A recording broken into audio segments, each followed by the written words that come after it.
Papa Dudut. La Union ang isa sa mga travel destination na gusto kong mapuntahan.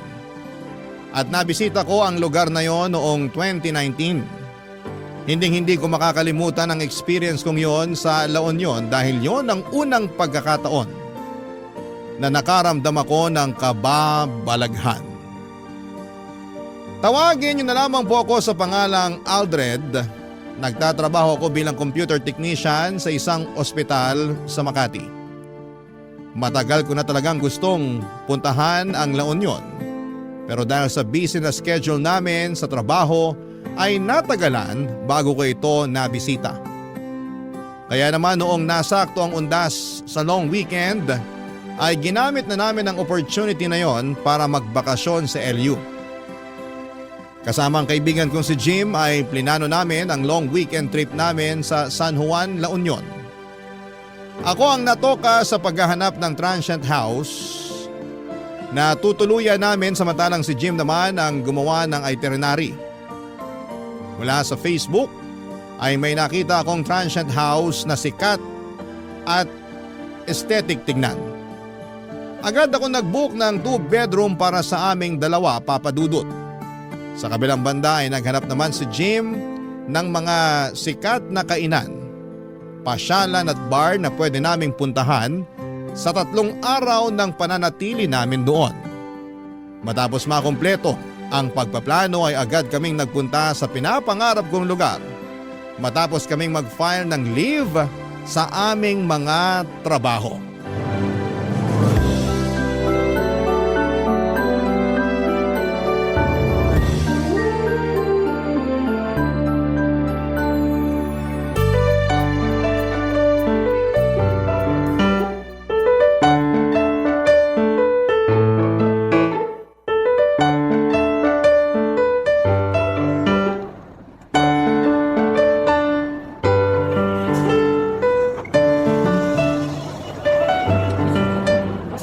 Sabi ni Aldred, nasa na raw ba siya? Nandito na raw, pababa na ng sasakyan. Tagal naman. Ang usapan 8:30 ng umaga nandito na dapat sa bus terminal. Pero mas nauna pa ako kaysa sa inyong dalawa. Maaga pa naman. Oh, siya na ba yun? Nasaan? Ayun oh, yung nakaputi na may dalang maliit na luggage.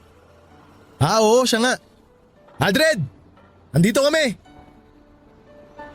Nandyan pala kayo. Kanina pa ako naghahanap. Oh, Anika, nandito ka rin pala. Ihatid mo ba si Jim? Hindi niya ako ihahatid. Sasama siya sa atin. Talaga? Oo, nung nalaman ko pupunta kayo ng LU, nag-leave din kagad ako sa trabaho. Mabuti nga pinayagan ako kahit na last minute yung abiso ko. Nice! Mas marami, mas masaya. Excited na nga ako Last month, dun din galing yung mga katrabaho ko. Nakakaingit nga kasi hindi ako nakasama. Kaya nga talagang sinabi ko rito kay Jim na sasama ako sa inyo ano man ang mangyari. Ayoko nga sana kasi for the boys lang dapat tong lakad natin na to. Kaso mapilit tong si Anika Anong gusto mo? Ikaw lang magsaya. Di pwede yun no? Maganda nga yun kasi at least may kahati na tayo sa gastos. Ay nako, kahit sa akin na yung accommodation kung gusto nyo. Ay teka, may nahanap ka na bang matutuluyan natin doon? Oo, nakapag-book na ako. Maganda yung lugar. Sakto kasi 2-bedroom yung nakuha ko. Kaya may kanya-kanya tayong privacy. Alam ko namang sinadya mo yun. Para kung sakaling may makilala kang babae, dun mo iuuwi. Loko, ayaw lang kitang makatabi sa pagtulog. Kasi malakas kang humilik. Asus, palusot pa. Ano pang ginagawa natin? Bili na tayo ng tiket. Nakabili na kami. Nung nakita naming maraming tao kanina, pumila na kagad kami habang inaantay ka namin. Oh, tiket mo. Salamat. Anong oras naman tayo aalis? 10:00 yung susunod na trip. Nagkaubusan na raw yung pang 9:00 biyahe. Mukhang maraming magbabakasyon ngayon. Mukha nga. Long weekend din kasi. Sakto, may 30 minutes pa tayo. Ano, breakfast muna kaya tayo? Wala pa akong kain mula kagabi. May kainan ba rito? Sa tingin ko walang kainan na malapit dito Mag-order ka na lang online. Hindi ka nagsabi. Dumaan kami kanina sa fast food bago nagpunta rito. Di sana nakapag-takeout kami para sa'yo. Nahuli ako ng gising Baka hindi na makahabol kapag online pa ako nag-order. Bibili na lang ako ng biskwit. Ay, wait lang. May burger pala ako rito sa bag. Hindi ko nakain kanina kaya tinake out ko na lang. Oh, sa'yo na lang to. Salamat. Kumakalam na talaga si Kimura ako eh. Oh, habang kumakain ka dyan, hanapin na kaya natin yung bus natin para may sakay na yung mga gamit. Oh, ayan na yung bus natin. Nasa likod mo. Ah, ito ba yun? Oo, yan yun. 82158 yung bus number. Ah, okay. Nasaan kaya yung konduktor nito? Pwede na kayang sumakay? Excited ka naman masyado. Mamaya pa naman alis niyan eh. Talagang excited na ako. Kagabi pa ako ready umalis eh. Maganda yung itinerary na ginawa ko, tol. Gumawa ka pa talaga ng itinerary? Puro inuman lang din naman ang pupuntahan nyo doon. Siyempre, dapat nakaschedule para masubukan natin lahat ng bar dun. Ah, basta ako, yung dagat ang habol ko. Ako rin. Matagal na akong hindi nakapagdagat eh. Ano pang hinihintay nyo? Sumakay na tayo sa bus. Ang init dito sa labas eh. Sige, tara. Pwede na ba? Pwede na yan.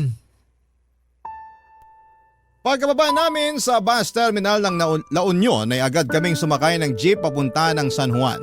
Katulad ng inaasahan ay marami kaming nadatnan doon na katulad naming turista din. Napakaganda ng San Juan, Papa Dudut. Medyo crowded nga lang dahil maraming bakasyonista. Pero para sa akin ay sulit na yon ang pinili naming lugar na puntahan. Kaso nga lang ay hindi pa man nagsisimula ang unang araw namin doon, ay sinalubong na agad kami ng kamalasan. Ang transient house kasi na binuko online ay nag-overbook ng mga guest. Ang nirentahan namin lugar ay naibigay sa guest na mas naunang dumating kesa sa amin. Nagreklamo kami dahil wala na kaming ibang matutuluyan noong araw na yon. Pero wala nang ibang ginawa ang namamahala ng transient house kundi ang humingi ng tawad. Agad kami naghanap ng available na lugar na matutuluyan pero dahil dagsa ang mga turista, maging ang pinakamahal na hotel doon ay fully booked na. Sinubukan din namin maghanap sa mga karatig bayan pero maging doon ay naubusan kami ng swerte. Pagod, kulang sa tulog at mainit ang ulo. Muntik nang masira ang bakasyon namin dahil sa mga nangyari. Pero kahit na ganoon ay hindi ko hinayaan ang pagkakataon para lamang masayang ng isang pagkakamali. Ipinagpatuloy namin ang original plan namin. At kahit bit-bit ang mga maleta namin ay pinuntahan namin ang mga lugar na plano naming puntahan, Papa Dudut.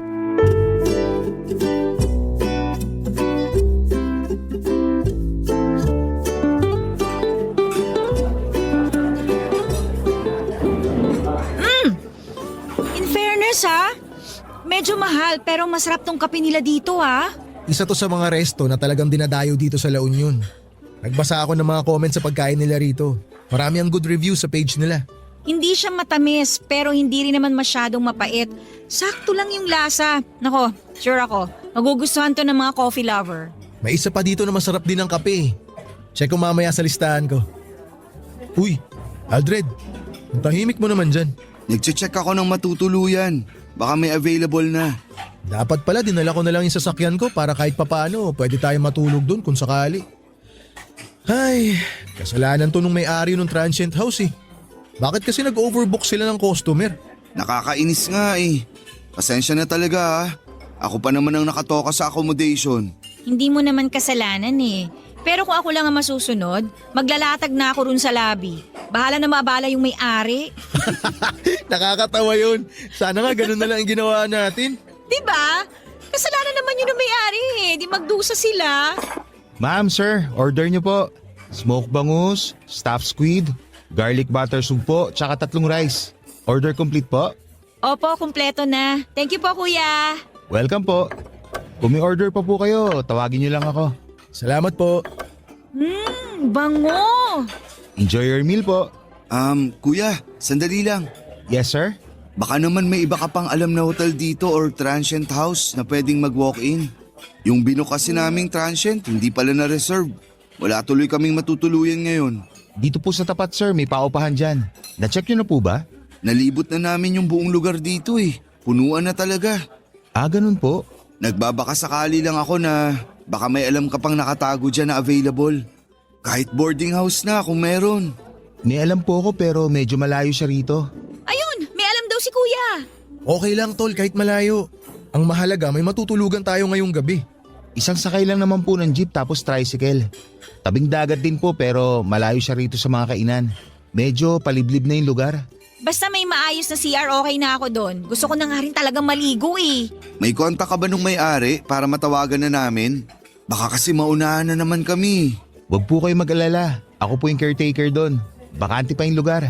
Talaga? Nice! Kami na kukuha nun. Sige po. Tatawagan ko na lang po yung kapatid ko para malinis niya yung lugar. Anong pangalan ng place para ma-search ko sa map? Wala po siya sa online maps eh. Pero kung maantay niyo ako, pwede ko po kayong samahan mamaya ang break ko kung gusto niyo. O sige, mas maganda yun. Pero may signal naman ng cellphone doon, kuya. Meron naman po ma'am. O yun lang naman po ang kailangan ko, tsaka maayos na banyo. Masaya na po ako doon. Naku, salamat. Hulog ka ng langit. Ano palang pangalan mo? Sunny Boy po. Ako naman si Aldred. Siya si Jim tapos si Anika. Hello po, nice to meet you. Nice to meet you din po. Sige po, maiwan ko na muna kayo para matawagan ko na yung kapatid ko at maihanda yung lugar. O sige, salamat Sunny Boy. Oh my gosh! Sa wakas, may place na tayo! Mabuti na lang naisip kong tanungin si Kuya. Oo nga, buti na tanong mo si kuya. Inaantok na rin ako eh. Gusto ko sanang umidlip bago manood ng sunset mamaya. Ako, kanina ko pag gustong maligo sa dagat. Ako gutom na ako. Kumain na tayo. Mukhang masarap tong pusit na to ah.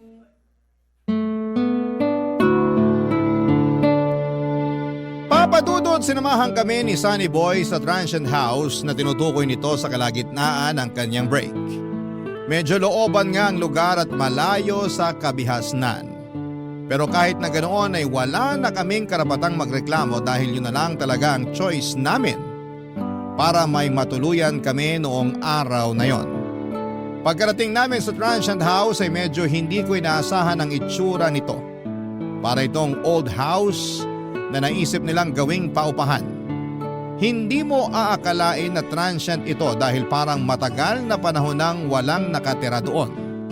Mura lang naman ang singil sa amin ni Sunny Boy sa 3 araw na pananatili namin doon kaya hindi rin kami talo kung sakali. Bukod sa itsura nito ay wala na akong ibang maipipintas sa lugar. Malinis naman ito, maganda at bago ang mga gamit sa loob. 3 ang kwarto at malinis din ang CR at ang kusina. May mga nakahanda na ring lutuan, may TV at meron ding aircon ang bawat kwarto. Nakahinga kami ng sa wakas ay meron na kaming matutuluyan at masusunod na namin ang plano namin. Kaso nga lang, pagpasok ko sa bahay na yon ay biglang bumigat ang pakiramdam ko. Para bang pakiramdam ko ay hindi kami welcome doon. Wala pang 1 oras simula nang dumating kami ay sumama kaagad ang pakiramdam ko at sumakit ang ulo ko. Hindi ko alam noon na ang nararamdaman kong yon ay warning na pala sa mga bagay na mararanasan ko sa susunod na 3 araw. Papadudot. Barangay Love Stories. Barangay Love Stories. Kinagabihan matapos na makapagpahinga ay agad kong ininom ang gamot na dala ni Anika. Sa unang gabi namin sa San Juan ay hindi pwedeng hindi namin masubukan kaagad ang nightlife doon. Isang kakilala ni Sunny Boy ang kinontrata namin ng 3 araw para gamitin ang tricycle nitong pansundo sa amin pauwi at papunta sa mga lugar na bibisitahin namin. Maganda ang nightlife sa San Juan, Papadudot. Puno ito ng musika, sayawan, pailaw at bawat isa sa mga tao doon ay masayang kasama. Nawala ang nararamdamang kong bigat sa ulo noong sa wakas ay naranasan ko na rin ang dati lang ay napapanood ko sa social media. Ang nakakatuwa ay sa tabing dagat ito nangyari. Pagkatapos ng inuman at sayawan ay nagkaroon ako ng chance na maupo sa dalampasigan at pagmasdan ang kalangitang puno ng mga bituin habang sabay na pinapakinggan ang malakas na music sa background at huni ng mga daluyong sa dagat. Dahil hindi nga maganda ang pakiramdam ko ng gabing yon, ay mas maaga akong umuwi kesa kina Jim at Anika na nooy nag-e-enjoy pa sa pagsayaw at pag-inom. Kinonta ko ang tricycle driver para magpasundo pa uwi sa transient house namin. Tahimik ng lugar na mga oras na yon. Pagkarating sa transient ay agad akong binalot ng panlalamig. Muling nanumbalik ang bigat na nararamdaman ko, pati na rin ang sakit ng aking ulo. Dahil nakainom ay agad akong dumiretso sa kwarto ko para magpahinga. Ilang oras lang ang lumipas ay nabulabog ako sa mga malalakas na yabag sa labas ng kwarto ko.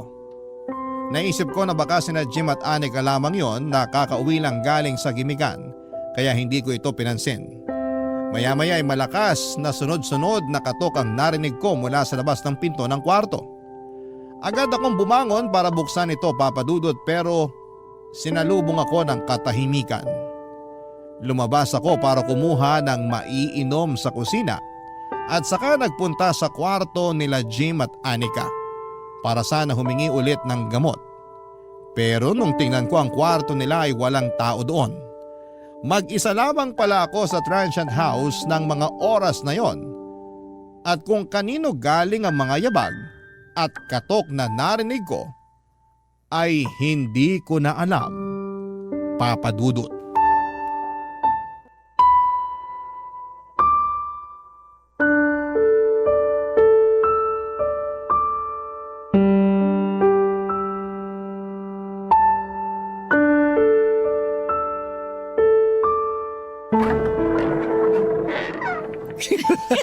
Di ba? Grabe, ang saya! Oh, Aldred, ang aga mo nagising ah. Kauuwi nyo lang? Oo, doon kami natulog sa tabing dagat. Paano? Literal na dun kayo sa buhangin natulog? Hindi. May nakilala kasi kaming grupo ng mga BPO employee na nagbabakasyon din. Jumoin kami sa kanila tapos doon na rin kami natulog kasi may dala silang mga tent. Ang saya nga sayang hindi mo sila nakilala. Magkikita-kita ulit kami mamayang gabi. Hindi na kasi namin makontak si Manong driver kagabi. Feeling ko tulog na siya nung time na yon kaya no choice na talaga kami kundi matulog na rin dun. As in, hindi kayo umuwi? Hindi, kakauwi lang namin since kagabi. Bakit? Akala ko umuwi kayo saglit tapos lumabas din agad. Bakit naman kami uuwi tapos aalis din? Hindi ko alam. Kagabi kasi, habang natutulog ako, may mga yabag ako narinig sa labas ng kwarto ko. Akala ko kayo yun. Hindi kami yun.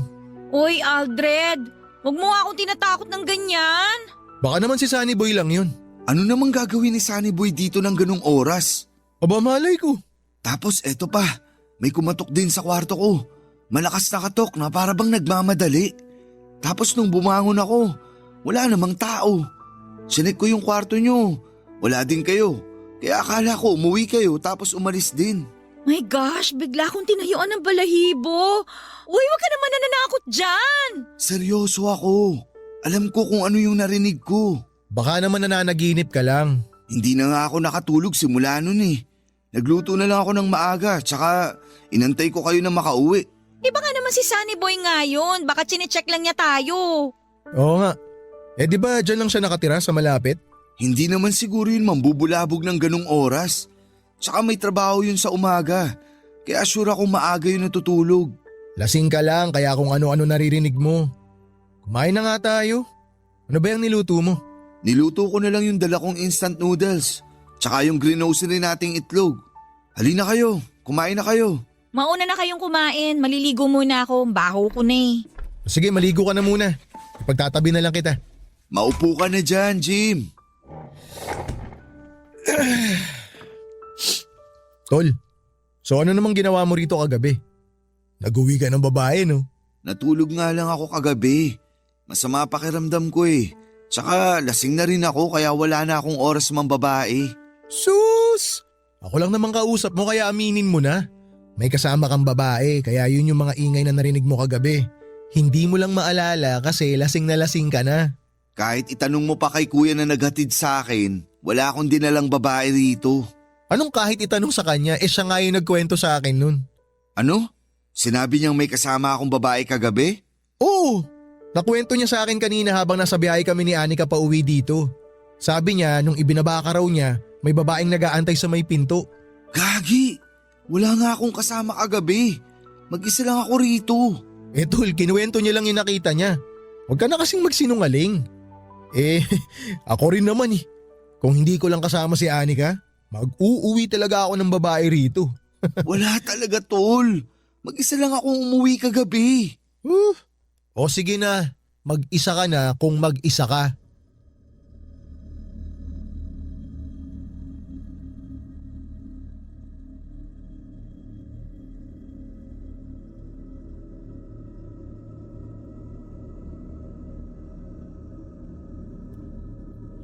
Papadudot maniwala kayo sa akin, wala talaga akong kasamang umuwi ng time na yon. Wala rin akong nakitang babae sa transient house namin katulad ng sinabi ng tricycle driver na naghatid sa akin. Basta ang alam ko lang ay totoo ang mga narinig ko ng gabing yon at hindi ako nananaginip. Kinahaponan ay nagpunta naman kami sa mga tourist destination sa La Union. Binisita namin ang bahay na bato, ang Macho Temple at nagpunta rin kami sa casino para maglaro. Pagsapit naman ng gabi, ay muli kaming nag-bar hopping. Hindi ko alam pero tuwing nasa labas ako ay bigla na lamang nawawala ang sakit ng katawan ko. Pero kapag nasa transient house ako, ay para bang ang bigat-bigat ng pakiramdam ko. Sa second night namin ay sina Jim at Anika naman ang maagang umuwi dahil pareho raw silang pagod. Alam kong gusto rin nilang magkaroon ng quality time na dalawa kaya naisip kong magpaiwan na muna. Ipinagpatuloy ko ang pag-inom sa huling bar na pinuntahan namin hanggang sa nagsara ito. Pagsabit naman ng 3:00 ng madaling araw, ay hindi ko na makontak ang tricycle driver na magsusundo sa akin kaya naisip kong mag-commute na lamang.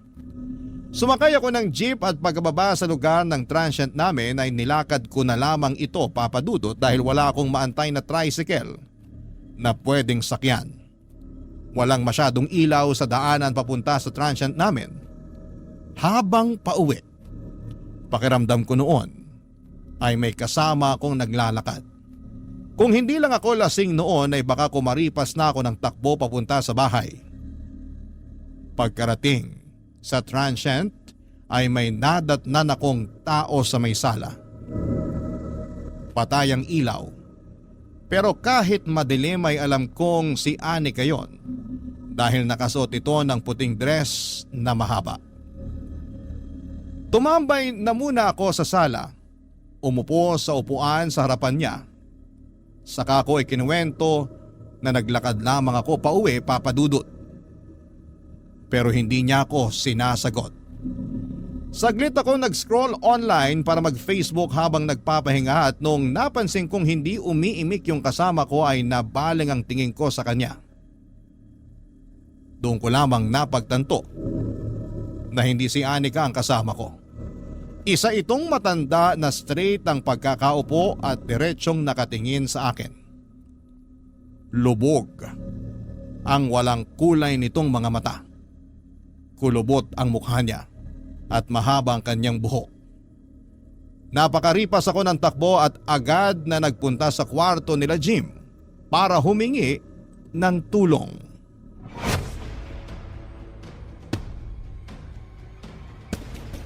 Jim! Umisip kayo dyan! Balagbag naman Tao kung sa sala. makakatok. Aldred! Uuwi mo lang ba? Bumangon ka dyan! May matanda sa sala! Matanda? Anong matanda pinagsasabi mo? May nakita akong matanda sa sala! Bakit ba ayaw niyong bumangon dyan? Teka nga babe, bubuksan ko lang yung pinto. Ang ingay mo naman, Aldred. Ano bang meron? Asan yung matanda sinasabi mo? Halika, samahan niyo ako. Nandun siya sa sala. Anong matanda? Okay ka lang ba? Ba't naman magkakaroon ng matanda rito? Asan ulit? Sa sala? Halika, samahan niyo ako. Natatakot akong bumalik dun mag-isa eh. Ay nako, sige. Pakita mo sa akin. Nasaan? Dali, lumakad ka ron. Samahan kita. Sandali, hintayin niyo ako. Huwag niyo ako iwan dito. Nadatnan ko siya kanina pagkarating ko. Akala ko nga si Anika yun eh. Tinanong ko pa siya kung bakit di pa siya tulog. Kanina pa kami tulog ni Jim. Tsaka paano magkakaroon ng matanda rito? Nakalak yung pinto. O nandito na tayo sa sala. Nasaan yung sinasabi mo matanda? Nandito siya kanina. Nakaupo siya dyan. Magkatapat nga kami. Anika, pakibuksan mo nga yung ilaw. Wait lang. Nasaan na yun? Nandito lang yun kanina. Nakita ko siya, tol. Maniwala kayo sa akin. Sandali nga lang, huminahon ka muna. Ikwento mo sa amin yung buong pangyayari. Sige. Nung pagkababa ko ng jeep galing sa bar, wala akong mahanap na tricycle. Kaya naglakad ako pa uwi rito. Tapos, habang naglalakad ako, pakiramdam ko may sumusunod sa akin. Sa labas pa lang, nanlalamig na ako eh. Eh bakit hindi ka nagpahatid kay kuya na driver ng tricycle? Hindi ko na siya makontak. Madaling araw na rin kasi. O tapos, ano nangyari pagkarating mo rito? Pagbukas ko ng pinto, walang ilaw tapos naaninag ko yung matanda na nakaupo dito sa sala. Akala ko si Anika yun kaya umupo rin ako para kausapin siya. Kinausap mo? O ano sabi? Wala, hindi siya sumasagot. Tapos habang nagsa-cellphone ako, tinignan ko siya for the first time. Doon ko na-realize na hindi siya si Anika. Matanda siya, tol. Galit na galit siyang nakatingin sa akin. Ay, tapatin mo nga ako, tol. May tinira ka ba sa huling bar na pinanggalingan mo? Lakas ng amats mo eh. Wala akong tinira na drugs.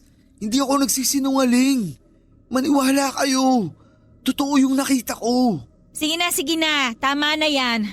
Tumataas na yung balahibo ko sa mga sinasabi mo eh. Alam mo Aldred, tinatakot mo sarili mo. Yung kwento mo pa lang na parang may nakasunod sa'yo, dun pa lang gumagawa ka na ng ikatatakot mo eh. Lasing ka lang. Magpahinga ka na. Hindi, tol. Kahit nakainom ako, alam ko yung mga nangyayari. Tol, hindi ako maniniwala sa'yo hanggat hindi ko nararanasan yung mga sinasabi mo. Matulog ka na lang. Sandali, pwede bang sa inyo na lang muna ako matulog? Natatakot ako eh. O sige, doon ka lang sa lapag ha. Samahan mo ko sa kwarto. Kukunin ko lang yung kutsyon ng kama ko ron. Ay, para ka namang bata eh. Halika na. Salamat.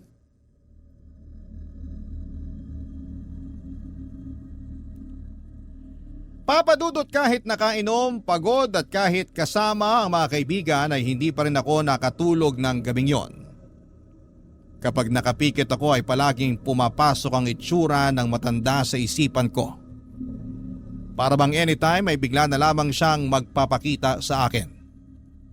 Pakiramdam ko, bawat sulok ng kwarto kung saan ay nababaling ang tingin ko ay may nakatayong tao. Kahit na wala naman akong nakikita. Pagsapit ng umaga ay saka lang ako nakatulog. Kaso nga lang ay ilang oras pagkatapos noon ay bigla akong nagkaroon ng masamang panaginip. Nagising ako na hinihingal at pawis na pawis kahit nakabukas naman ang aircon. Wala na noon sina Jim at Anika sa loob ng kwarto at dinig na dinig ko sa labas ang boses ng dalawa habang nagkwekwentuhan. Sinubukan kong bumangon pero hindi ko may galaw ang katawan ko, papadudot. Para ako na-paralyze sa kinakahigaan ko. Maya-maya ay napansin ko ang isang babae na nakatayo hindi kalayuan sa kinakahigaan ko. Biglang bumilis ang tibok ng puso ko nang bigla na lamang itong lumapit sa akin. Hindi ko kita ang mga paa niya pero sa tingin ko ay nakalutang siya. Tumigil siya sa may paanan ko at muli kong nakita ang mukhang nagbigay sa akin ng trauma. Ang matanda na nakita ko ng madaling araw pag uwi ko ay ang matanda na nakatayo sa paanan ko. Nakatitig siya sa mga mata ko at galit ang kanyang mga tingin. Gusto kong sumigaw pero walang boses na lumalabas sa bibig ko. Pinilit kong igalaw ang mga kamay ko pero parang wala talaga akong kontrol sa katawan ko ng time na yon. Ang ginawa ko ay pumikit na lamang ako saka nag-usal ng panalangin. Maya-maya ay biglang gumaan ang pakiramdam ko, papadudot. Pagbukas ko ng aking mga mata ay wala na ang matanda. Nakakagalaw na rin ako at mabilis akong bumangon at hinanap ang mga kaibigan ko. Agad ako nagayos ng gamit ko at inaya sina Jim at Anika na maghanap na lamang ng ibang matutuluyan. Barangay Love Stories. Barangay Love Stories. Papadudod sinabihan akong OA ni Jim dahil masyado ko raw pinapalaki yung masamang panaginip ko. Para sa akin ay hindi panaginip ang mga nangyari. Totoo ang mga nakita ko at 2 beses na nagparamdam sa akin ang matandang yon. Pero dahil malapit na rin namang matapos ang bakasyon namin, ay hindi na pumayag sina Anika at Jim na lumipat ng matutuluyan. Total ay uuwi na rin kami at hindi na kami umalis pa sa transient na yon hanggang sa matapos ang bakasyon namin. Wala akong ginawa noon kundi ang bumuntod sa 2 kong kaibigan kahit saan sila magpunta. Ayoko noong maiwang mag-isa dahil baka bigla na namang magpakita sa akin ang matanda. Simula kasi noong may nagparamdam sa akin ay para bang lagi nang mayroong elementong nakabuntot sa akin. Lagi akong tinatayuan ng balahibo. Kahit na nasa labas kami at napapalibutan ng maraming tao ay para bang laging may nakatingin sa akin. Nanlalamig ang buong katawan ko at laging mabigat sa pakiramdam yon. Sa huling gabi namin sa San Juan ay nag-request sina Jim at Anika na mamamasyal silang 2 na hindi ko na kailangan pang sumama. Gusto raw nilang magkaroon ng moment bilang magkasintahan. Ayoko sanang pumayag dahil ayokong maiwang mag-isa sa transient pero pagod na rin ako noon at masama na rin ang pakiramdam ko. Noong iniwan nila ako ay tumambay lamang ako sa labas ng transient at doon ko hinintay ang pag-uwi ng mga kasama ko.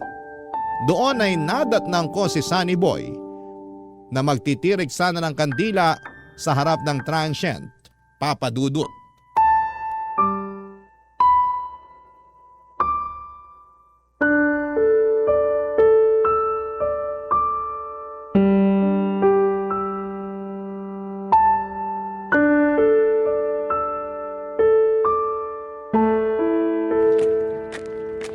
Oh, sir, hindi yata kayo namasyal ngayon ah. Hindi na. Medyo masama pakiramdam ko eh. Ganun po ba? Sayang naman yung pagpunta nyo rito kung hindi nyo masusulit.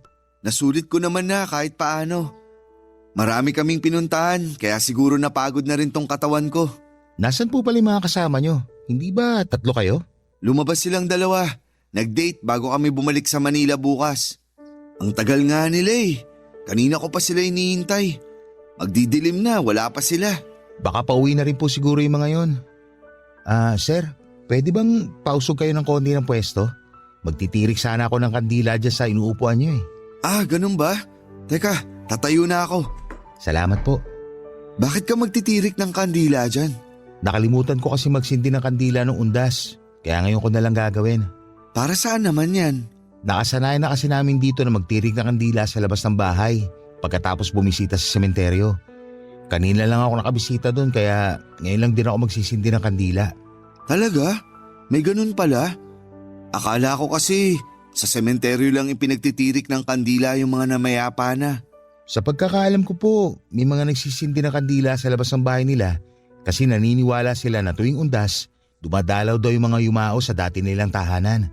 Yung kandila raw nagsisilbing liwanag nila sa kabilang buhay. Ganun pala yun. Para kanino naman yung kandilang sinisindihan mo? Para kay Lola Saling. Siya yung dating may-ari nitong bahay na tinutuluyan nyo bago nila naisipang gawing paupahan to. So tama nga ako na dating bahay to. Opo, bahay to ng matanda. Matanda? Hindi kaya siya yung nagpaparamdam sa akin? Ano pong ibig nyo sabihin na nagpaparamdam? 2 beses na siyang nagpapakita sa akin eh. Unang pasok ko pa lang sa bahay na to. Mabigat na talaga pakiramdam ko. Kaya pala… Paano nagpakita? Nagparamdam sa iyo mismo si Lola Saling? Oo, ganun na nga. Nakwento ko na to sa mga kasama ko, pero hindi sila naniwala. Lasing kasi ako eh, nung una siyang nagpakita sa akin. Saan? Dito mismo sa transient? Oo, dun sa sala. Akala ko nga yung kasama naming babae yung nadatnan ko. Sinamahan ko pa nga siya eh. Tapos late ko na na-realize na hindi si Anika yung kasama ko, kundi isang matanda. Tapos kahapon naman, nagpakita siya habang natutulog ako. Nakatayo siya sa paanan ko. Nakatitig sa akin. Galit na galit. Ano itsura niya? Maliit na mahaba ang buhok. kulubot ang muka at malaki ang mga mata.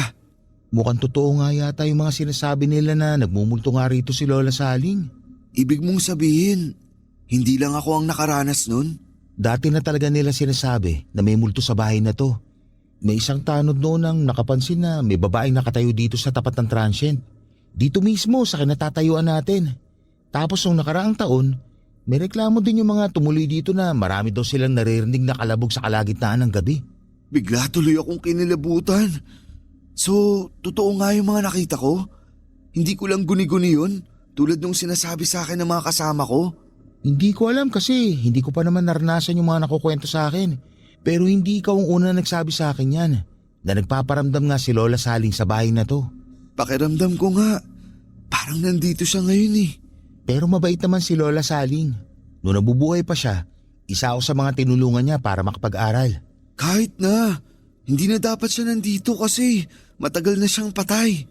Maganda siguro na magdasal na lang tayo para sa ikapapayapa ng kaluluwa niya. Mabuti pa nga. Lola Saling, kung nandito ka man ngayon, sana wag mo naman pong gambalain yung mga nandito sa bahay. Opo, aalis na rin naman po kami bukas eh. Pasensya na po kung naabala namin kayo. Mababait po sila kaya wag po kayo mag-alala. Oo nga po. Sir, magdasal na lang po kayo kapag nagparamdam siya ulit. Paano po yan? Maiwan ko na po kayo. Teka, saan ka pupunta? Uuwi na po ako. May gagawin pa ako sa bahay. Sandali. Pwede bang dito ka muna? Pasama muna ako habang wala pa yung mga kaibigan ko. Natatakot talaga ako eh. Ganun po ba? O sige, dito na lang muna ako.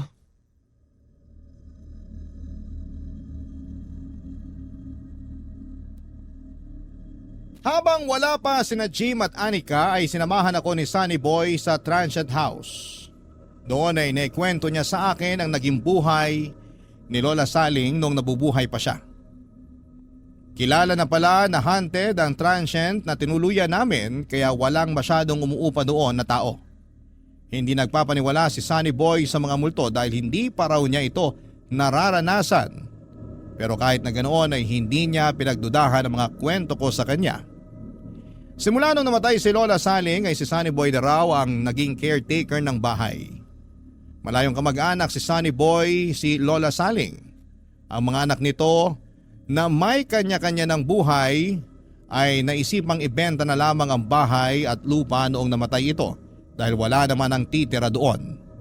Pero naisip ng isa sa mga anak nito na gawin na lamang paupahan ng bahay para sa ganoon ay may kitain sina Sunny Boy bilang caretaker. Si Sunny Boy ang nagpapaayos ng dating bahay ni na Lola Saling para gawin itong transient. Noong una ay naging maayos naman ito, Papa Dudut. Maraming turista ang tumuloy sa naturang transient pero noong nagsimula na nga ang mga kababalaghan doon ay unti-unti ring humina ang kita nito.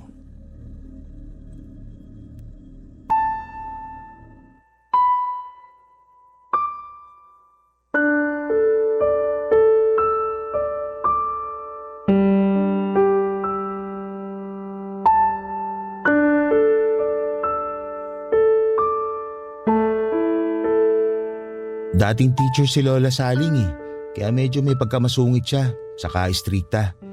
Pero sa amin mabait siya. Kami na yung tinuring niyang anak simula nung nagsialisa ng mga anak niya. Ilan ba ang anak ni Lola? 4 silang lahat. Yung 2 nakatira na sa abroad. Yung 2 naman nasa Maynila. Siya na lang mag-isang naiwan dito noon. Yung asawa niya? Maagang nabiyuda si Lola Saling. Bata pa lang daw yung mga anak niya noon nung naaksidente ang asawa niya sa daan. Ang totoo niyan, itong transient na to ang unang naipundar nila mag-asawa. Kaya alam ko kung gaano kahalaga ang bahay na to para kay Lola Saling. Noon ngang nalaman kong plano nilang ibenta tong bahay na to, nalungkot ako eh. Mabuti na lang, naisipan nila tong gawing transient. Pero medyo luma na rin kasi tong bahay.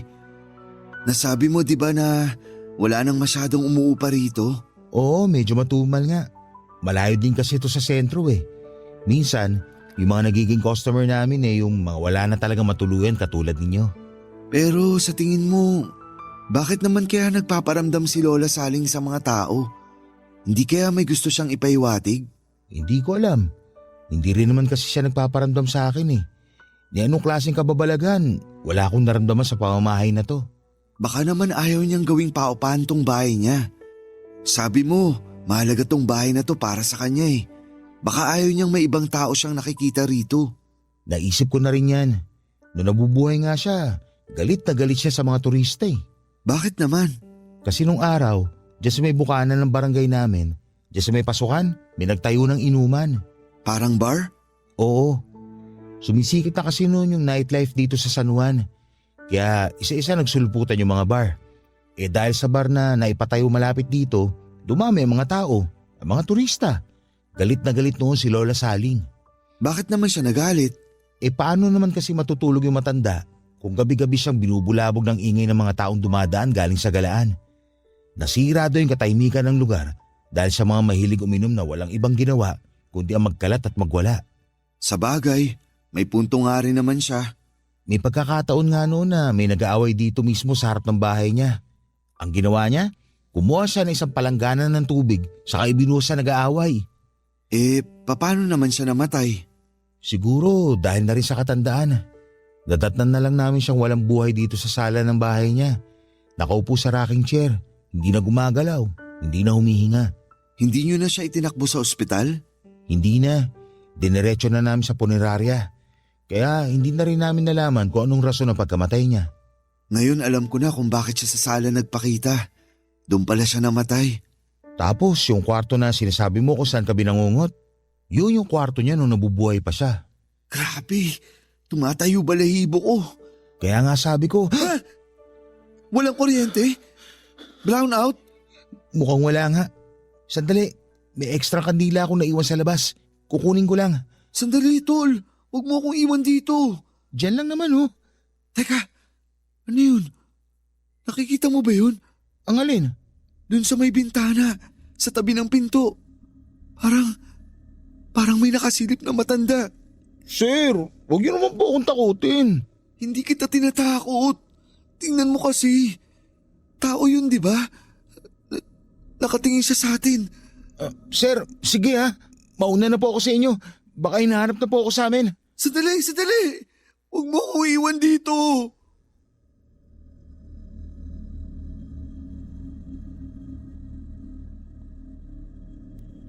Papadudot bago kami bumalik sa Maynila ay nagtirik kami ng kandila sa transient para kay Lola Saling. Nanalangin din kami para sa kanyang kaluluwa at humingi ng tawad sa panggagambala sa tahanan niya.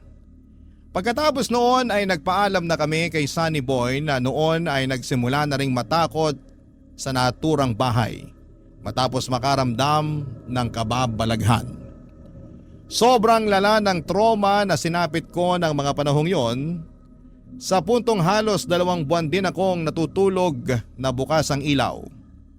Dumoble noon ang bayad ko sa kuryente dahil bawat sulok ng apartment ko ay nakabukas ang ilaw. Hindi pa rin kasi mawala sa isipan ko noon ang itsura ni Lola Saling noong gabing nagpakita siya sa akin. Paminsan-minsan ay dumadalaw pa rin siya sa panaginip ko. May pagkakataon noon na natatakot ako dahil baka bigla na lamang siyang magpakitang muli. Sa kabutihang palad ay hindi naman naulit ang bagay na yon. Sa paparating na araw ng mga patay, sana'y huwag nating kalimutan ang mga kamag-anak nating namayapa na. Ito ang araw kung kailan ay dapat nating alalahanin na minsan din nating silang nakasama sa mundong ito. Dito na po natatapos ang sulat ko sa inyo, Papa Dudut. Maraming salamat po at lagi po kayong mag-iingat. Ang inyong forever, kapuso at kabarangay, Aldred. Dear Papa Dudut, mapagpalang araw sa iyo at sa lahat ng mga nakikinig ngayon. Ako po si Ram, 46 years old na sa ngayon at dito na naninirahan sa Tarlac. Mahigit 1 dekada na ako nagtatrabaho bilang land surveyor. At ang kwentong ibabahagi ko sa inyo ay nangyari lamang netong nakaraang taon. Hindi po ako umiinom ng alak pero meron po akong matinding bisyo. At yon ay ang pagsasabong. Nagsimula lang ako sa pagtutupad na may maliit na pamusta hanggang sa maging passion ko na ang pag-aalaga ng mga panabong na manok na nilalaban ko naman sa malalaking sabungan. Maswerte kasi ako sa sabong.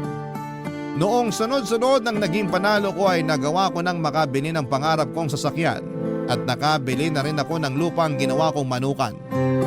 Sobrang saya ko noong naramdaman ko na malayo na ako sa napakahirap na sitwasyon ko noon. At nang nakaluwag-luwag na ako sa buhay ay hinanap ko ang mga kapatid ko, Papa Dudut. Nagkawatak-watak kasi kami noong naglayas ako. Noong naglayas ako ay napadpad ako sa Maynila. Kung ano-anong trabaho ang pinasok ko para makasurvive at mapanindigan na kaya kong mabuhay ng mag-isa. Nang matanggap ako bilang panadero sa isang malaking bakery ay natuwa sa akin yung mag-asawang may-ari kaya kinupkop nila ako at pinag-aral. Itinuring din nila ako bilang tunay na anak kahit na may mga anak na sila ng panahong yon. Ang kaso nung nakatapos na ako ng pag-aaral ay magkasunod naman silang pumanaw. Hindi ko na po idedetalye kung paano ko nahanap ang mga kapatid ko pero noong nagkita-kita na kami, hindi ako nagdalawang isip na tulungan din silang makabangon sa buhay kahit paunti-unti noong nakakaangat na ako. Kinuha ko ang kapatid kong si Ellie para pag-aralin dahil siya lamang ang nakita ko noon na porsigidong makatapos ng pag-aaral. Nang mabalita ng tatay ko na maganda na ang buhay ko ay gumawa siya ng paraan para makausap ako. Nakiusap siya na kung pwede ay kunin ko na lamang siyang tagabantay sa manukan ko para magkaroon siya ng trabaho. Kahit galit pa rin ako sa kanya ng mga panahong yon, ay pinagbigyan ko pa rin siya, Papa Dudut. Kung tama man o mali ang naging desisyon ko, ay hindi ko na yon inisip pa noon, Papa Dudut.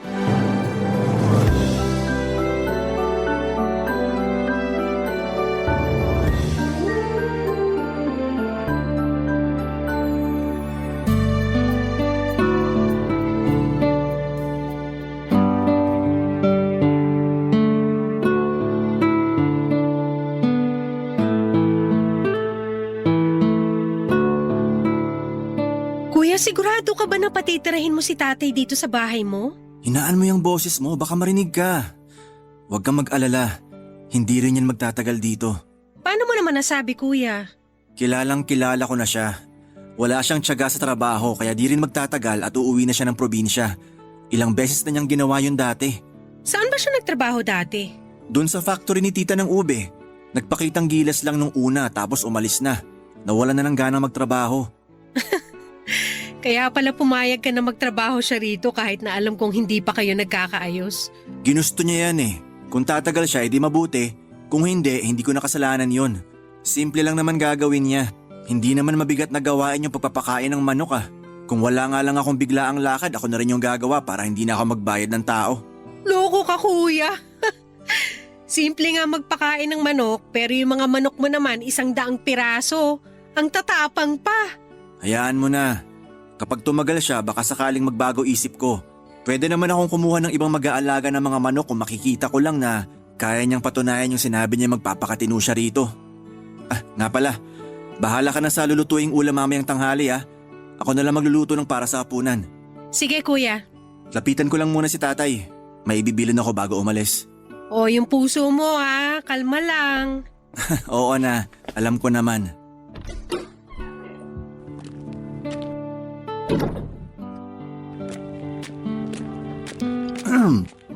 Tay, napakain na ba lahat ng mga manok? Hindi pa. Marami pa pala yung nandun sa dulo. Hindi mo naman sinabi na ganito pala kalawak tong manukan mo. Sana kumuha ka man lang na makakatulong ko. Abay, kulang yung 1 oras sa pagpapakain pa lang ng mga manok mo. Paano kung papainumin ko pa? Yan kasi hirap sa inyo. Gusto nyo ng trabaho pero kapag nahirapan kayo, puro naman reklamo. Ram naman, matanda na ako. Akala ko ba pagbabantay mo lang ako rito? Kung magbabantay lang kayo rito, hindi ko na kayo saswelduhan kasi libre naman kayo ng tinitirhan at libre pagkain na rin. Eh sana sinabi mo man lang na napakarami mo palang manok dito. Ilan pa lang napapakain ko. Pagod na ako. Sabihin nyo na lang kung hindi nyo kayang gawin yung trabaho rito hanggat maaga pa. para makakuha ko ng iba. O siya, sige na't papakainin ko na yung ibang manok. Wala naman akong magagawa. Bayaran lang naman ako rito eh. Kung iyang inirereklamo nyo ay kumikilos na lang kayo, tapos na sana yung trabaho nyo. Akala ko pa naman, magiging maayos yung buhay ko kapag sumama ako sa'yo.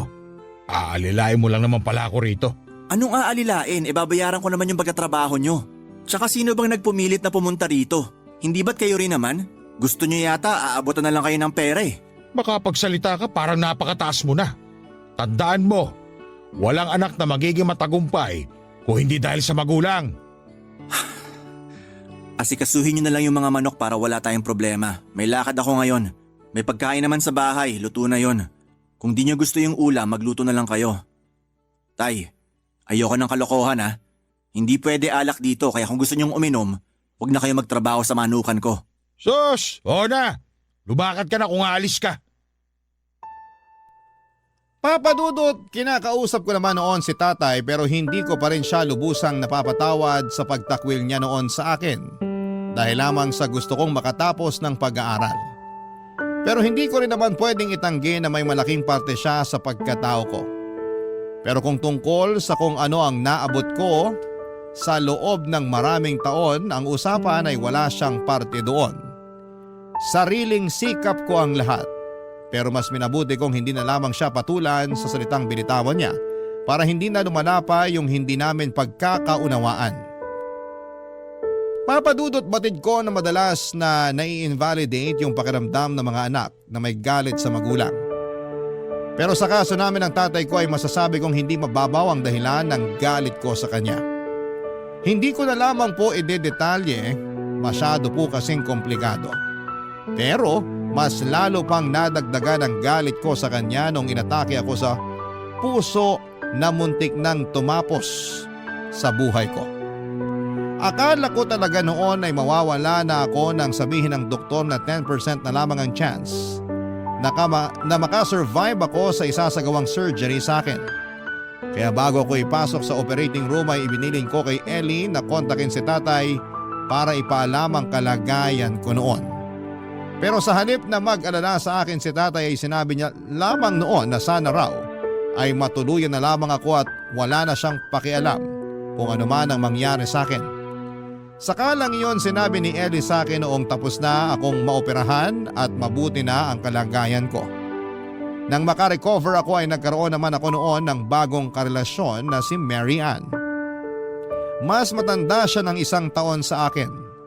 Naging pasyente rin sa ospital ang tatay niya at nasa parehong ward lamang kami. Kaya kami nagkakilala. Hanggang sa kinuha ko na ang number niya at nauwi sa ligawan ng madalas naming pag-uusap. Hindi ko pa kasama si tatay nung niligawan ko siya. Nang magkaroon na kami ng relasyon ay nakumbinsi ko na rin siya na magsama na kami sa iisang bubong. Papa Dudut.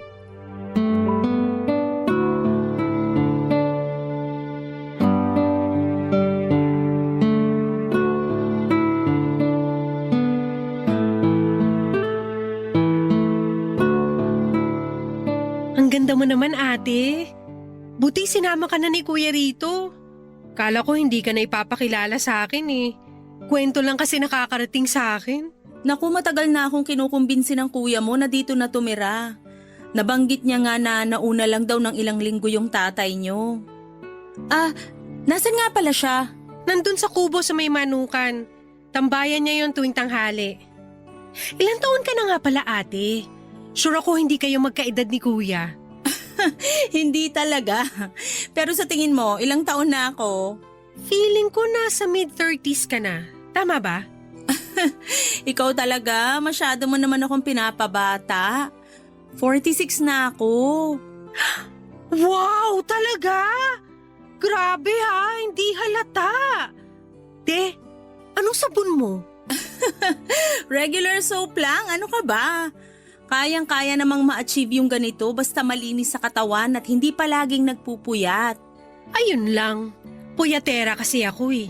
Bata ka pa naman, huwag ka masyadong magpaka-stress sa buhay. Ay, teka, ikaw ba may boyfriend na?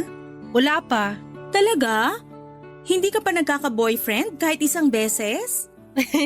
Ate, hanggat hindi requirement sa buhay yung magka-boyfriend, mananatili akong unbothered. Goals muna bago jowa.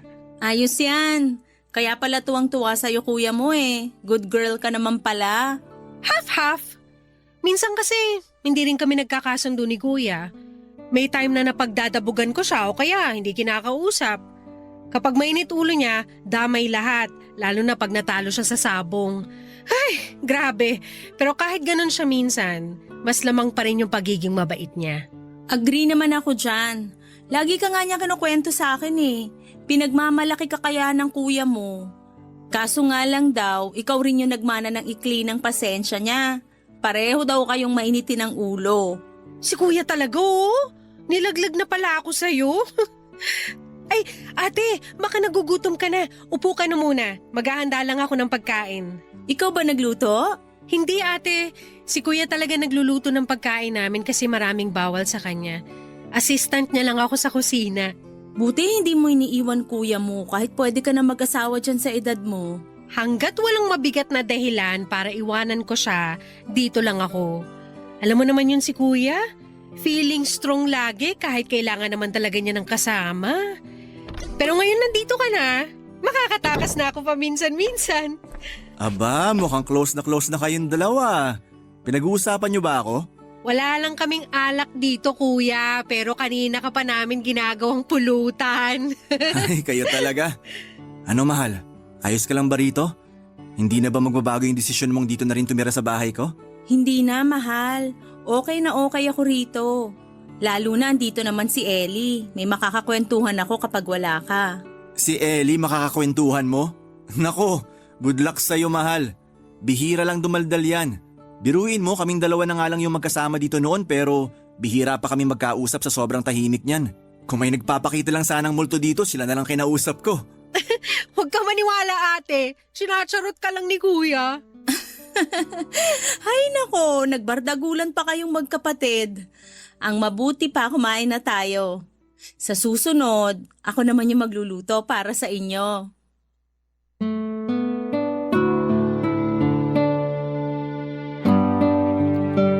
Papadudot mula nang dumating si Mary Ann sa bahay ay medyo nabawasan na yung tensyon sa pagitan namin ni tatay. Siya kasi ang gumagawa ng paraan para magkausap kami ng tatay ko. Lalo na kapag sabay-sabay kaming kumakain. Napansin ko rin noon na mabilis lamang silang nagkasundo. Hindi naman nakapagtataka yon dahil marunong makisama si Mary Ann. Isa pa ay malambot ang puso niya sa mga matatanda kagaya ni tatay. Kalauna naman ay naging okay na rin kami ng tatay ko. Kumuha na ako noon ang makakatulong niya sa manukan para siya na lamang ang magbabantay. Marunong kasi siya pagdating sa mga manok kaya ipinagkakatiwala ko rin noon sa kanya, pati yung pagkukondisyon ng mga ilalaban ko sa sabong. Ang kaso, mag-iisang buwan na sana sa bahay si tatay nang bigla na lamang siyang nawala. Nag-alala kami noon dahil akala namin ay may masama nang nangyari sa kanya. Hindi man lang kasi siya nagsabi sa amin kung may pupuntahan siya. Hanggang sa nabalitaan ko na lamang na bumalik na pala siya sa Ilocos. Hindi na ako nagulat nang malaman ko yon dahil nagawa na rin niya yon sa mga nauna niyang trabaho, papadudot. Pero ang nagpagulat noon sa akin ay noong nalaman ko na may iniwan pala siyang pamilya roon. Itinago ni tatay sa amin ang tungkol sa kinakasama niya at sa 5 nilang anak. Ang masaklap pa noon, 5 taon pa lang ang panganay nila kaya hirap na hirap sa pag-aalaga ng mga bata ang kinakasama niya, papadudot. Gusto kong magalit kay tatay pero hindi ko naman napigilang makaramdam ng awa sa mga anak nila. Kahit kasi pagbalik-balik ta rin pa ang mundo, ay kadugo ko pa rin sila, papadudot. Barangay Love Stories. Barangay Love Stories.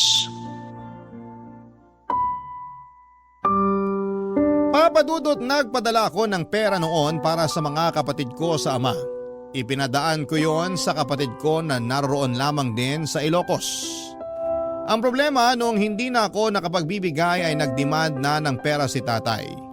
Nagalit siya sa akin at ipinamukhang dapat ko ring tulungan ang mga kapatid ko sa kanya.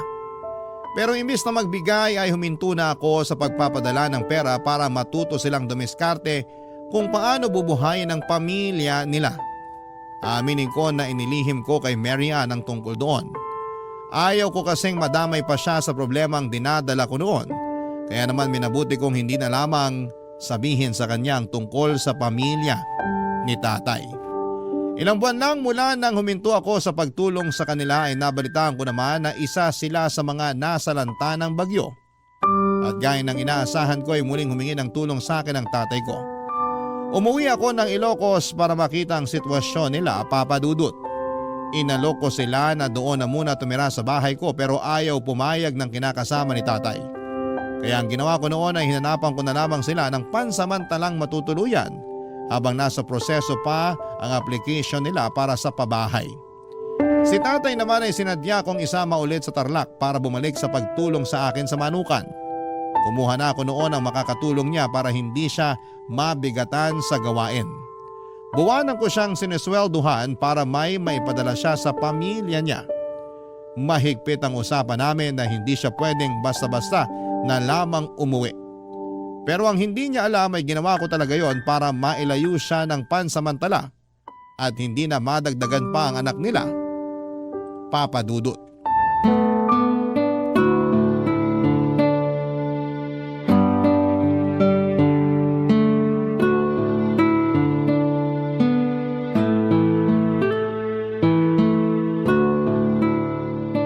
Tay, kain na po tayo. Sina Ram at Ellie, nasaan? Si Ram po may pinuntahan lang. Baka mamaya lang andito na yon. Si Ellie naman mamaya pa raw po kakain. Busy pa sa trabaho. Work from home kasi. Kung ganun, tayong dalawa lang pala yung kakain. Naku, sayang. Dami mo pa naman yatang niluto at mukhang masasarap pa. Si tatay talaga ng bola pa. Aba, hindi ako nang bobola, iha. Mula nga nung dumating ka rito palagi nang napaparami yung kain ko. Mukhang mananaba ako dahil sa'yo. Mabuti nga po yun kasi ang payat-payat nyo na. Kumain lang po kayo ng kumain. Kapag may gusto kayong ipaluto, sabihan nyo lang ako. Napakaswerte talaga sa'yo ng anak ko. Maswerte rin naman po ako sa kanya. Mabait si Ram sa responsabling kinakasama. Sana nga po magpakasal na kami Hindi ka ba nagsiselo sa mga katrabaho niyang isinasama niya rito minsan? May mga babae ron Ang totoo, nagsiselos din naman po talaga ako. Pero trabaho naman yun Hindi ko naman pwedeng sabihin sa kanya na layuan niya yung mga katrabaho niya kasi nasa iisang team lang sila sa firm. Nako, kung ako sa'yo, babantayan ko siya. Lapitin ang mga babae si Ram. Baka magulat ka na lang, hindi na pala ikaw yung karelasyon niya. Ano pong ibig niyong sabihin? Wala naman. Masyado lang kasing lapitin ang mga babae si Ram. Pero naikipaglapit din naman siya, kaya siya nilalandi. Si tatay talaga Friendly lang talaga si Ram. Wag na po nating pag-isipan ng masama yun. Hindi ko naman siya pinag-iisipan ng masama. Sinasabi ko lang sa iyo yung mga napapansin ko sa kanya. Anak ko si Ram. Hindi ko siya gustong sira sa ibang tao. Lalo na sa iyo na mapapangasawa niya. Buo ang tiwala ko sa anak niyo, Tay. Kaya hindi basta-basta masisira yon. Wala ka na bang naging karelasyon bago si Ram? Meron po, sobrang tagal na. Mga 5 taon na po. Talaga? Natiis mo na hindi ka nadiligan sa loob ng 5 taon? Oh, ayos ka lang? Ayos lang po ako. Nagulat lang ako sa tanong niyo. Mabuti nang diretsahan yung tanong. Pero wala naman sigurong masama ron, di ba? Karapatan ko rin namang kilalanin yung mapapangasawa ng anak ko. Hindi ko naman po minamasama yung tanong niyo. Pasensya na, Tay, nabigla lang po talaga ako. Ayos lang. Pero ano nga bang sagot mo ron? Hindi po ba masyadong personal yun? So, sigaw naman. Tatay mo na rin naman ako kahit hindi pa kayo ikinakasal ni Ram. Wag niyo na pong alamin yun, Tay. Kayo talaga. Kain na lang po tayo. Gusto ko lang naman malaman. Sa nakikita ko kasi sa'yo, mukhang matino ka namang babae. Pero malay ko ba, baka nasa loob ang kulo mo. Po? Kinikilatis lang kita ng mabuti. Ano nga palang trabaho mo? Sa ngayon po, wala na akong trabaho. Kasi pinag-resign ako ni Ram nung nagdesisyon siya na magsama na kami. Bakit? Ano bang trabaho mo dati? Teller po ako sa bangko. Matagal na po ako ron kaya naisip ko na okay lang din kung mag-resign na ako. Sabi po kasi ni Ram mas maganda kung magnenegosyo na lang kami. Nako, magnenegosyo kayo. Dapat tigilan muna ni Ram yung pagsasabong. Malas sa negosyo yung sugal. Marunong naman po humawak ng pera si Ram. Yun ang akala mo. Baka magulat ka na lang na wala na siyang pera pagdating ng araw. Kilala ko yung anak ko. Hindi ka dapat nagpapadikta sa kanya. Kung ganun, marami pa pala akong hindi alam tungkol kay Ram. Oo, kaya kung ako sa'yo, kilalanin mo muna siya ng mabuti bago kayo magpakasal. Kung may gusto kong malaman, magtanong ka lang sa akin. Marami akong alam. Sige po, buti na lang andyan kayo. Salamat tay ha, kahit di niyo ako anak, patas niyo akong tinatrato. Aba, syempre naman. Ang totoo nga niyan, kaya kong gawin kahit ano para sa'yo eh. Hay naku tay, mukhang sa inyo nagmana si Ram. Ganyan na ganyan din po yung linyahan niya. Pero mas magaling ako sa kanya. Magaling po saan? Magaling pumorma sa babae. Baka di mo alam, sa edad kong to, kaya ko pang bumingwit ng 30 anyos. Ba, lakas nyo taya. Ano bang sikreto nyo? Simple lang, gayuma.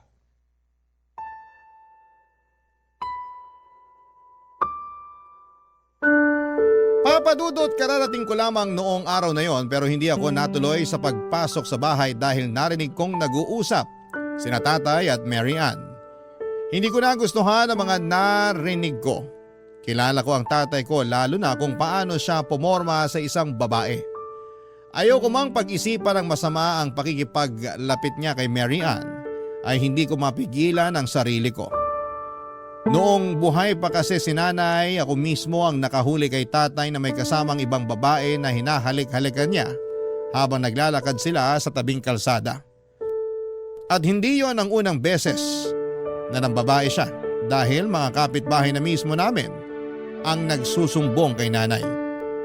Tuwing nasa bahay ako ay hindi ko binibigyan ng pagkakataon na makapag-usap ng matagal sina Tatay at Mary Ann. Batid ko naman na malambot ang puso ng mapapangasawa ko sa mga kagaya ni tatay pero hindi ko na nagugustuhan ang malisyosong tingin ng tatay ko sa kanya. May mga pagkakataon kasi na nahuhuli ko si tatay na pinapanood si Mary Ann kapag nagwawalis at nakatungo. Medyo nakikitaan na kasi siya sa mga sinusuot niyang damit. Pinagsabihan ko naman siya noong una pero nakasanayan na talaga niya ang pagsusuot ng mga damit na bitin sa tela. Hinaya ko na lamang siya para hindi na kami mag-away pa. Pero isang araw papadudot ay hindi ko inaasahan ang isinumbong sa akin ng kapatid kong si Ellie. Nahuli niya raw si Tatay at Mary Ann na naghahalikan sa kusina noong araw na umalis ako para makipag-meeting sa mga katrabaho ko sa firm. Hindi ako naniwala noong una pero napag-isip-isip ko. Ni minsan ay hindi pa nagsinungaling sa akin ang kapatid ko at wala rin naman akong nakikitang dahilan para gawin niya yon sa akin. Kaya naman gumawa na lamang ako ng paraan para malaman kung totoo nga ba ang sinasabi ni Ellie, papadudot.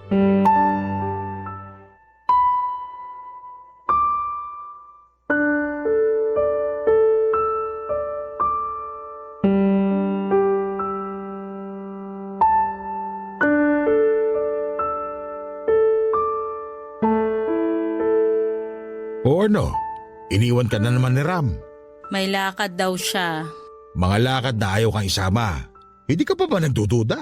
Dati naman naiintindihan ko yung mga ganong lakad niya eh. Pero pagkatapos kong malaman yung mga kwento niyo tungkol sa mga babae niya. Siguro naman ngayon, gising ka na sa katotohanan. Hindi kayo bagay ng anak ko. Isang malaking siraulo yun. Buti na lang nandyan ka para sa akin. Ginagawa mo lahat ng hindi kayang gawin ng anak mo. Pera lang naman yung kulang sa akin. Pero lahat, kaya kong gawin para sa'yo. Sana ikaw na lang yung naging mapera sa inyong dalawa. Pinapahirapan ka pa niya sa pagbabantay ng manukan. Dapat pinatatrabaho na lang niya sa iba eh. Sinabi mo pa. Dapat nga, nagpapahinga na lang ako ngayon. Pahila-hilata na lang. Pero hindi. Masyadong walang puso yung anak kong yon. Masyadong mayabang porket nakapagtapos ng pag-aaral. Kala mo pa kung sinong kagalang-galang sabongero naman. Hayaan na natin siya. Huwag na natin siyang pag-usapan. Bakit naman? Naiinis lang kasi ko lalo sa anak niyo. Sus, ikaw naman. Bakit kasi naaapektuhan ka pa sa mga pambabaliwala ni Ram nandito naman ako. Ako nang bahalang pumuno sa mga pagkukulang niya. Kung magpapatuloy itong namamagitan sa atin, hindi ba dapat hiwalayan ko na siya? Huwag muna. Napapakinabangan pa natin siya. Tsaka nag-iingat naman tayo Mas gusto mo ba na lagi na lang tayong kinakabahan tuwing may ginagawa tayo rito sa bahay? Paano kung makita tayo nung isa mo pang anak tapos magsumbong yun kay Ram? Napaka-loyal pa naman ni Ellie sa kuya niya. Subukan niya lang magsumbong. Dudugo yung uso niya sa kamao ko. Grabe ka naman. Hindi mo naman kailangang saktan si Ellie. Hindi yun matatakot sa akin kung hindi ko sasaktan. Hay nako, kumain na lang tayo. Ayoko nang sakitan na yan. Di na tama yung ganyan Hindi mo kailangan maging mabait kay Ellie. Kapag nalaman no na may relasyon tayo, kahit kausapin mo pa siya, makakarating pa rin yun kay Ram.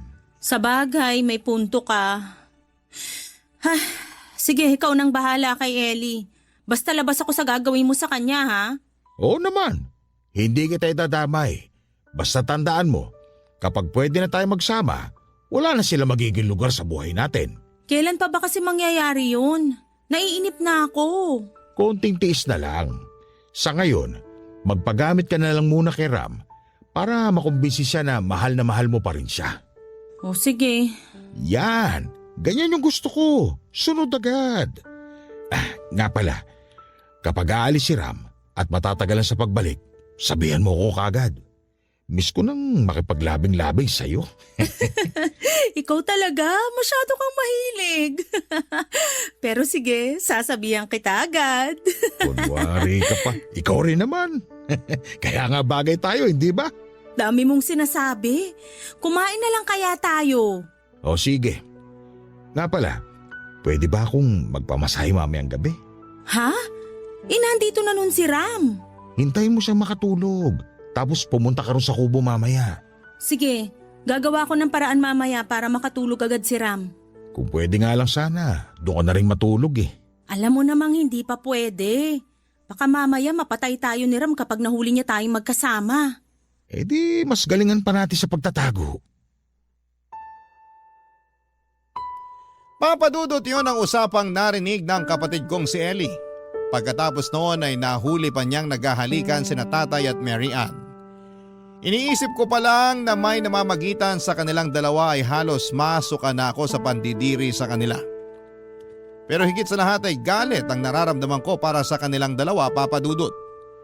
Tinunungan ko si Tatay pati ang pamilya niya pero hindi ko akalain na siya rin pala ang ahas na tutuklaw sa akin.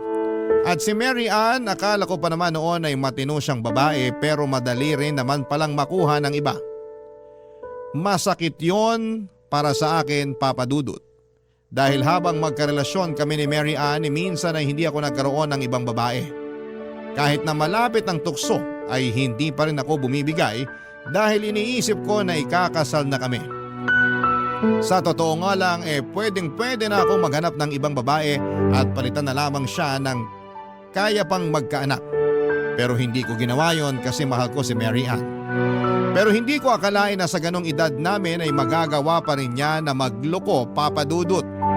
Kahit na alam ko na nagsasabi naman ng totoo si Ellie, ay gumawa pa rin ako ng paraan para kumpirmahin ang mga sinasabi niya. Hindi ko muna kinumpronta sina Tatay at Mary Ann gaya ng gusto mangyari ng kapatid ko. Naghintay ako ng tamang panahon hanggang sa mabuo sa isipan ko ang isang plano. Papadudot, sinabi ko kay Mary Ann na mawawala ako ng ilang araw dahil may titingnan kaming lupa sa Iloilo. Pero ang totoo ay hindi naman talaga ako aalis dahil gusto ko lamang silang hulihin sa akto na may ginagawang kalokohan sa bahay habang wala ako. Barangay Love Stories. Barangay Love Stories. Papadudot, matapos kong umalis sa bahay ay bumalik din ako kinagabihan. At pagpasok ko noon sa kwarto namin ni Mary Ann ay naabutan ko sila ni Tatay na may ginagawang kamunduhan. Sa tindi ng galit ko noon ay pinalayas ko silang dalawa, Papa Dudut. Hindi ko na inisip kung may pera ang tatay ko nang umalis siya.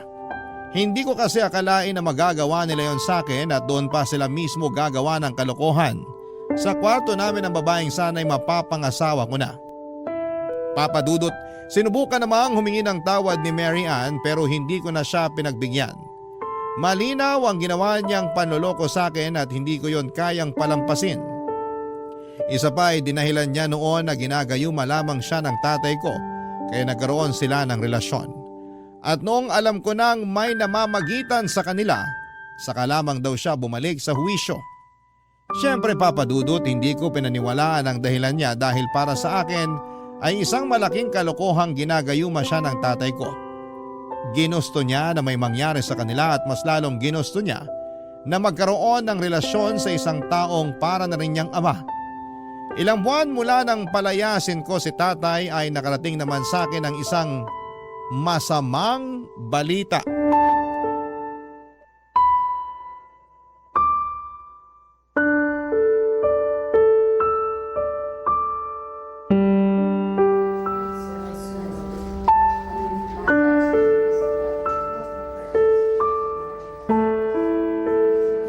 Buti nakapunta ka. Salamat sa tulong mo. Ginawa ko lang to kasi magulang ko pa rin si tatay. Pero hindi ibig sabihin nun napatawad ko na kayo sa ginawa niyo sa akin.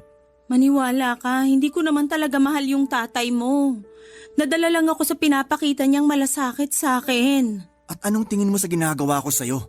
Hindi pa ba malasakit yon? Kulang pa ba? Hindi naman sa ganun, pero minsan kasi nararamdaman ko na parang hindi na ako mahalaga sa'yo. Kahit minsan hindi mo ako sinama sa mga lakad mo. Seryoso ka ba? Alam mo naman kung gaano ka-importante yung mga lakad ko, di ba? Hindi naman ako kung saan-saan lang pumupunta, Mary Ann. Para sa trabaho yon at hindi kita pwedeng isama kasi may mga pinag-uusapan kaming confidential. Mahirap bang intindihin yun? Gusto ko lang namang maramdaman na parte pa rin ako ng buhay mo. Kailan ko ba yun hindi na iparamdam sa'yo? Kahit nga pagod na ako sa trabaho, naglalaan pa rin naman ako ng oras, di ba? Eh ano yung sinasabi ng tatay mo na may babae ka? Yan kasing hirap sa'yo eh. Masyado ka nagpapauto kay tatay. Natural, krusonada ka niya. Kaya bibilugin niya yung ulo mo para masira yung tiwala mo sa akin. Pero lagi kang may kasamang mga babae sa trabaho mo. Ikaw na mismo nagsabi, trabaho, di ba? Ano sa tingin mo yung gagawin namin sa oras ng trabaho? Marunong ako makisama. Pero alam ko kung paano ihiwalay yung trabaho sa personal kong buhay. Kaya kahit maghubad pa sila sa harapan ko, ikaw pa rin yung iniisip ko. Kaya lumalayo ako sa tukso. Pero wala eh. Nagpaloko ka sa tatay kong babaero na noon pa. At hindi ko nakasalanan kung masyadong marumi ang utak mo kaya madali kanyang nauto. Ang sakit mo namang magsalita. Minahal lang kita ng sobra kaya ako nagkaganito. Hindi.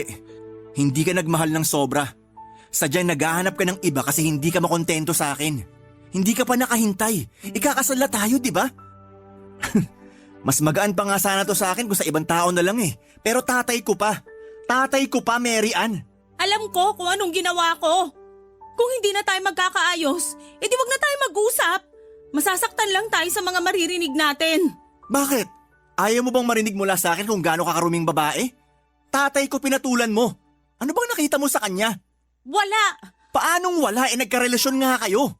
Kung ano man yung nagustuhan ko sa kanya, hindi mo na yung kailangan pang malaman. Kung ayaw mo na sa akin, kawalan mo yon. Ibang klase ka rin eh, no? Ikaw na yung nagkamali, ikaw pa yung mayabang ngayon. Sa ginagawa mo ngayon, hindi ka pa ba nagyayabang? Nakakaumay kang kausap. Dahil ginusto mo yung pakikipagrelasyon mo kay tatay, sige, panindigan mo. Kahit may pamilya nang naghihintay sa kanya sa Ilocos. Ha? Anong sinabi mo? Oo, may pamilya na siya. At dahil paniwalang paniwala ka sa kasinungalingan ni tatay, wala ka na ring magagawa kahit magsisi ka pa. Bakit naman ako maniniwala sa'yo?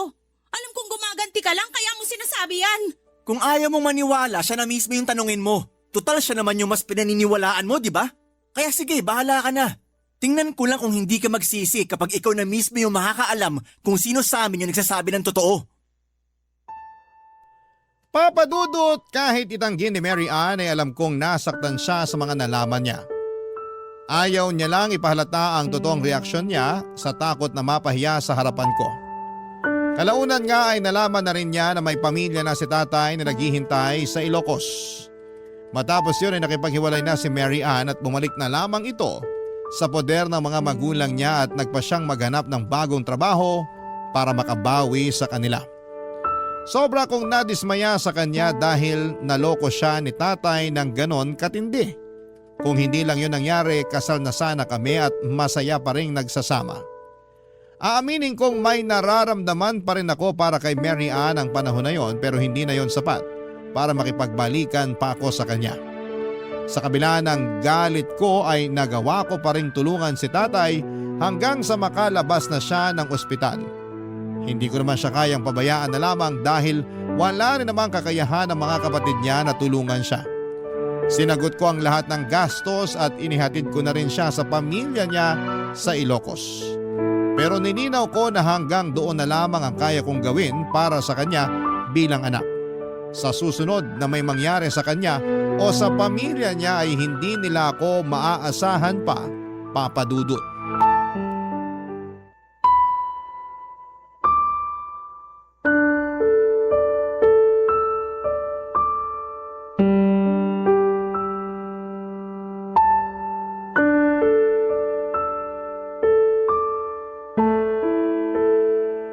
Anong ginagawa niyo rito?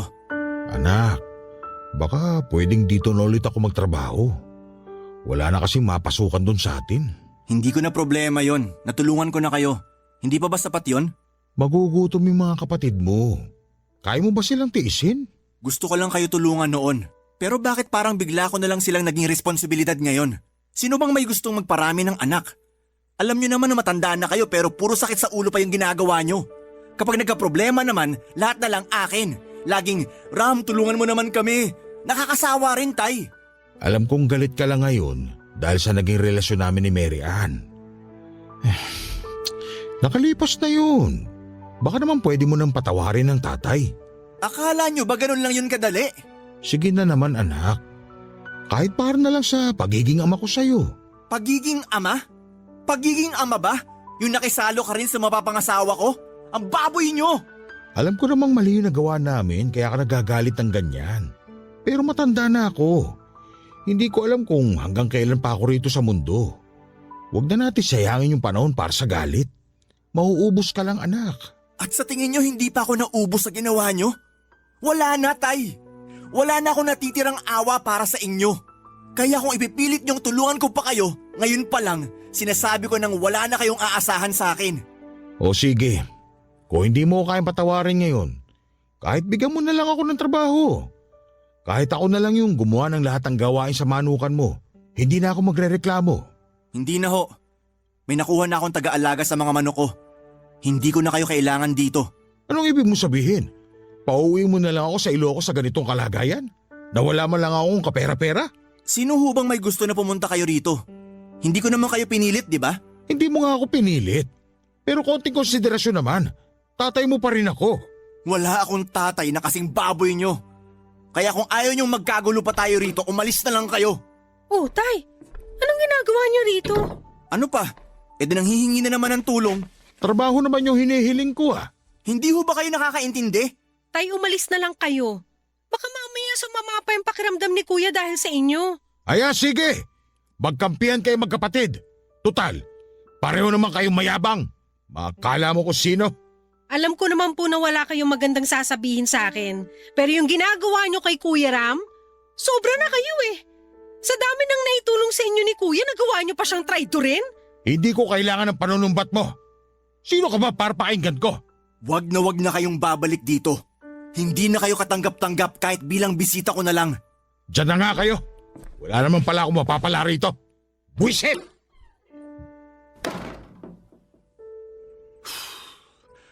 Pasuyo nga ng tubig, Ellie. Parang tumaas na naman bibi ko kay tatay. Ang kapal na mukha niyang pumunta pa rito. Kumalma ka muna, Kuya. Huwag ka na magpakagalit ng sobra. Baka kumapano ka pa eh. Wait lang ha, kukuha ako ng tubig mo. Malamig ba yan? Oo, Kuya.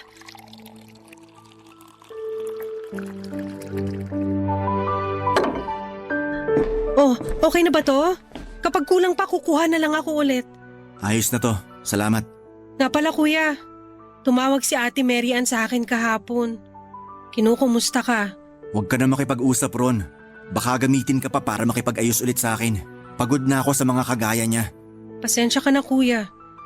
Kung nandito lang ako kanina, hindi ko na sana pinapasok si tatay para hindi na kayo nagkasagutan.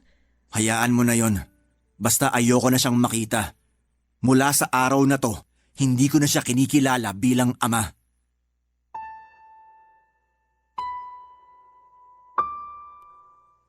Papadudot nung okay pa kami ni Mary Ann ay may mga pagkakataon talaga na pinag-aawayan namin yung pagsiselos niya sa mga katrabaho ko.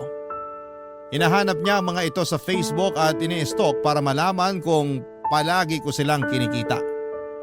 Noong may nakita siyang bata sa picture na in-upload ng katrabaho ko ay inaway niya ako at pinagpilitang anak ko ang batang yon, ngunit ang katotohanan ay pamangkin lamang yon ang katrabaho ko. Kaya naman kahit gusto kong patawarin si Mary Ann ay marami akong napagtanto sa pagsasama naming dalawa.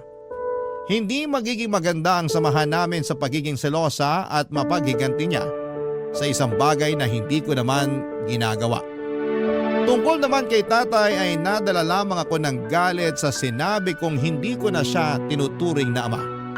Hindi ko naman kasi mabubura sa pagkatao ko na siya ang tatay ko.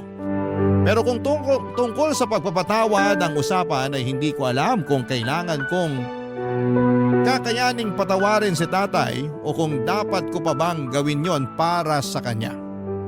Papadudot masyado pa pong mataas ang emosyon ko hanggang ngayon, kaya hindi ko alam kung dapat ko pa bang patawarin ang tatay ko sa ginawa niya. Gusto ko po sanang hingi ng pagkakataong ito para hingi ng payo ng mga tagapakinig ninyo, lalo na sa mga nakakaranas na rin ng pinagdadaanan ko.